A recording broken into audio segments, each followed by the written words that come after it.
بسم اللہ الرحمن الرحیم اللہم صلی علی سیدنا محمد وعلی آل سیدنا محمد وبارک وسلم وصلی علیہ۔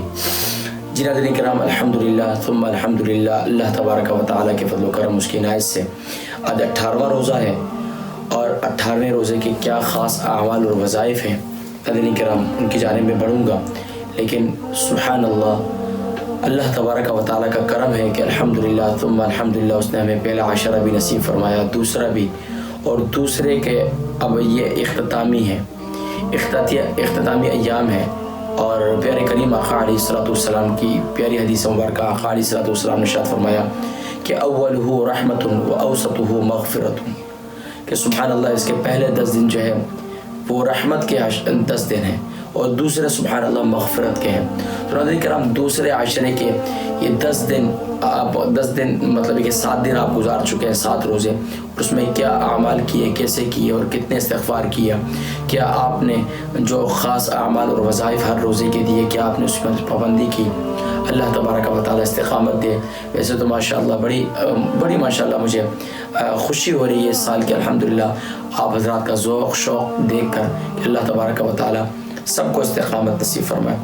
ناظرین کرام، حضور اکرم صلی اللہ علیہ وآلہ وسلم کی ایک پیاری حدیث مبارکہ کہ آقا علیہ السلام نے ارشاد فرمایا کہ من اکثر الاستغفار، جو کہ کثرت سے استغفار کرتا ہے، جعل اللہ له من کل ہم و فرج، کہ اللہ تبارک و تعالیٰ اسے ہر غم سے نکلنے کا راستہ، پریشانی سے نکلنے کا راستہ عطا فرماتے ہیں، اور فرمایا من کل ہم و فرج ومن کل ضیق مخرجا وارزقه من حیث لا یحتسب، اور اس کو ہر غم اور پریشانی سے نکالتے ہیں، اور یہاں تک کہ اس کو ایسی جگہ سے رزق عطا فرماتے ہیں جہاں سے اس کو وہم و گمان بھی نہیں ہوتا۔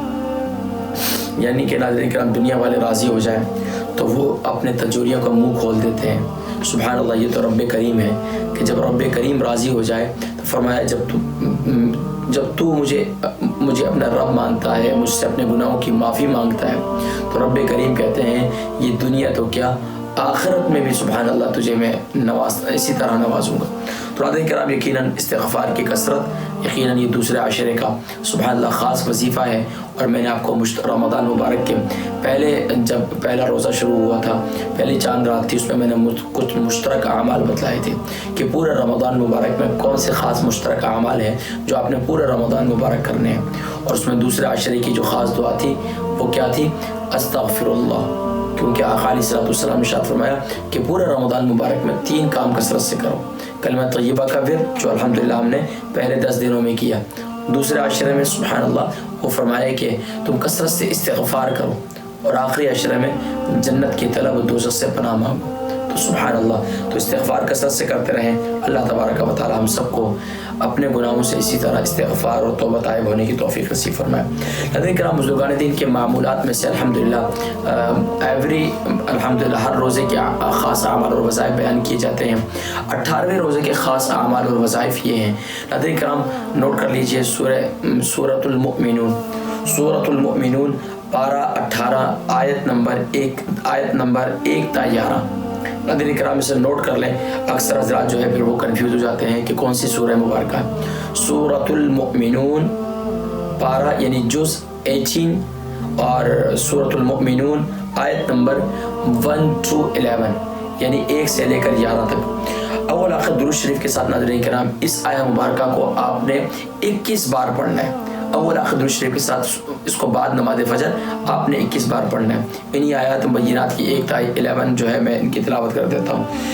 اعوذ باللہ من الشیطان الرجیم، بسم اللہ الرحمن الرحیم، قد افلح المؤمنون الذين هم في صلاتهم خاشعون والذين هم عن اللغو معرضون والذين هم للزكاة فاعلون والذين هم لفروجهم حافظون إلا على أزواجهم أو ما ملكت أيمانهم فإنهم غير ملومين فمن ابتغى وراء ذلك فأولئك هم العادون والذين هم لأماناتهم وعهدهم راعون والذين هم على صلواتهم يحافظون أولئك هم البارون الوارثون الذين يرثون الفردوس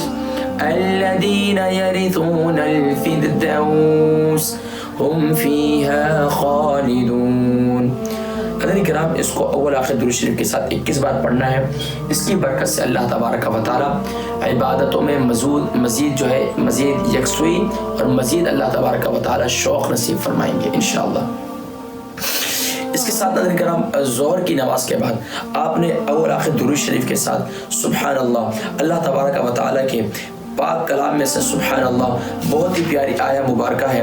سبحان اللہ اللہ تبارک و تعالی کے پیارے کلام یعنی پارہ 29 سورہ ملک آیت نمبر 4. پارہ 29 سورۃ الملک آیت نمبر 4.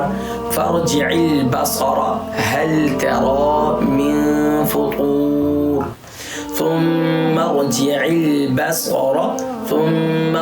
البصر كرتين ينقلب إليك البصر خاسئا وهو حسير. اول آخر درود شریف کے ساتھ اس کو پڑھیں گے تو انشاءاللہ اس کی برکت سے اللہ تبارک و تعالی نظر بد کو بھی دور فرمائیں گے, یہاں تک کہ حوادثات زمانہ سے بھی اللہ کریم محفوظ فرمائیں گے.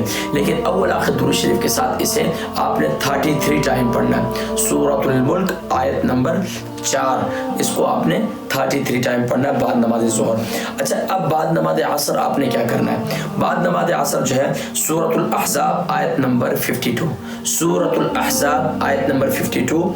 بسم اللہ الرحمن الرحیم ان اللہ وملائکتہ یصلون علی النبی یا ایہا الذین آمنوا صلوا علیہ وسلموا تسلیما. اب آپ نے سورۃ الاحزاب کی جب بھی آیت پڑھنی ہے ٹوٹل آپ نے 11 مرتبہ پڑھنی ہے. 11 مرتبہ کے ساتھ 11 مرتبہ درود شریف پڑھنا ہے. یعنی کہ پہلے آپ نے درود شریف پڑھنا ہے اور پھر آیت یہ پڑھنی ہے اور پھر بعد میں پھر درود شریف پڑھنا ہے. یعنی درود السلام صلی اللہ علیہ وآلہ وسلم پڑھ لیں, پھر ایک مرتبہ دوسری مرتبہ آیت پڑھیں اور پھر یہ درود جو بھی آپ کو درود السلام جو بھی آسان لگتا ہے درود السلام جو بھی ہے وہ آسان پڑھ لیں. تیسری بار بھی پھر تیسری بار کے بعد پھر یہ تیسری مرتبہ آیت پڑھیں گے اور پھر یہ پڑھیں گے پھر چوتھی مرتبہ اس کے بعد. تو یہ اس طریقے سے تو یہ بعد نماز عصر آپ نے کرنا ہے. اور بعد نماز مغرب جو ہے ناظرین کرام سورۃ القصص آیت نمبر 24. سورۃ القصص آیت نمبر 24. بسم اللہ الرحمن الرحیم رب انی لما انزلت الی من خیر فقیر. رب انی لما انزلت الی من خیر فقیر. اول آخر درود شریف کے ساتھ سورۃ القصص آیت نمبر 24 کو آپ نے 7 بار پڑھنا ہے اور آپ نے پڑھ کے دم کر دینا. اس کے بعد 7 مرتبہ اللہم اجرنی من النار. تو انشاءاللہ اللہ تبارک و تعالی بڑا کرم والا معاملہ فرمائیں گے. اور اس کے آخر میں نماز عشاء کے بعد آپ نے 7 مرتبہ پنجم کلمہ پڑھنا ہے. پنجم کلمہ استغفار 5واں کلمہ جو ہے وہ آپ نے پڑھنا ہے. اگر 5واں نہ پڑھ سکیں تو تیسرا کلمہ پھر آپ کو 13 مرتبہ پڑھنا ہوگا. ٹھیک ہے ناظرین کرام, یہ تھے آج کے خاص اعمال اور وظائف. انشاءاللہ 19ویں روزے کے کون سے خاص اعمال اور وظائف ہیں انشاءاللہ ان کا ذکر میں انشاءاللہ نیکسٹ اگلی نشست میں کروں گا. اپنے دعاؤں میں یاد رکھیں اور ان اعمال اور وظائف کو خود بھی کیجیے, اپنے بچوں کو بھی عادت بنائیے. ماشاءاللہ اب تو گھروں میں عادت بن چکی ہے الحمدللہ, اور اپنے ملنے جلنے والے احباب تک اس کو پہنچائیے. اللہ کریم توفیق عمل نصیب فرمائے. اپنی دعاؤں میں یاد رکھیے گا. السلام علیکم ورحمۃ اللہ وبرکاتہ.